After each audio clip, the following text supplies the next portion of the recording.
It's 8:16 on your Thursday morning. Time to head out to the Good Day Garden. Checking in with David Whitwam from Whitwam Organics. Good morning.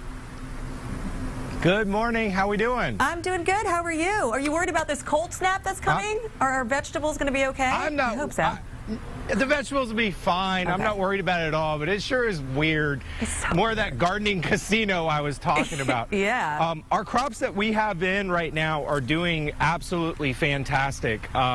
We have some new stuff planted. I know we have a question to get to at the end, so I'm going to zip through this stuff really quick. So we have our cucumbers up front, and we had put in multiple seeds in each hole, and a bunch of them had come up where I planted them, so I had already gone in and thinned them out. That means killing the ones. You can look right there in my tray at the dead plants. And I need to do the same thing to the beans back here, but before I do that, our tomatoes are starting to get pretty big. We put these in just a few weeks ago. So the real, like once they're about this size, I like to trim up toward the bottom of the plant. Okay. All these extra leaves. And then we're just going to tie the plant up to the pole. So after we get this tied up to the pole, same thing I did with the cucumbers. We've got 2 bean plants growing right here. We got to cut that one out. So we only want 1 plant per stand. Why? And Jennifer, I think you've been out with me when I've put in seeds before. We put in more than 1 seed in each hole, and that's so that if the seed doesn't germinate, we still have 1 plant in each spot that we wanted. Backup, just in case. It is a backup. Seeds are cheap. Time and space is not cheap. All right, David, we've got a minute left. Those are. I want to get to the viewer. Absolutely. And so we're asking viewers now for gardening questions, and we're getting a lot of them, including Berta. She moved to Florida from North Carolina 7 years ago. Up there, she could grow anything, she said, but now in Florida, she is struggling. Her zucchini, squash, eggplant, cucumber, the plants grow. They even get flowers, but she says they never actually produce vegetables. They shrivel up and die. She says, I don't know what I'm doing wrong. What do you got for her?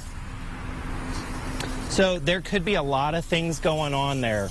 I actually, when I saw this question, I went ahead because I knew we had beans over here. I brought some zucchini. So I brought my little zucchini plants right here.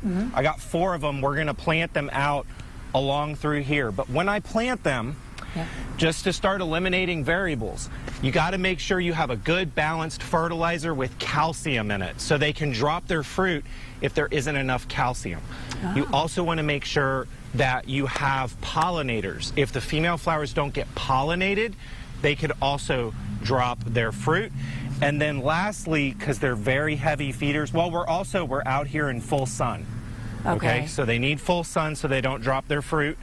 And then also following up with a good liquid nutrients like we do with our Compost Plus, that's also going to make sure that they're getting all the nutrients that they need. So it could be a sun issue. Also, over the summer, if you're right smack in the middle of summer and you don't have the right variety in, they'll also drop their fruit. So right plant, right place, right time.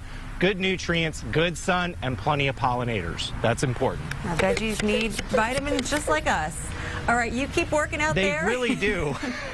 Thank you, David. They really, really do. Thank you. We'll see you next week. All right. And if you have a gardening question for David, you can send it to us, and he might answer it right here on Good Day. Send your questions to gooddaytampabay@fox.com.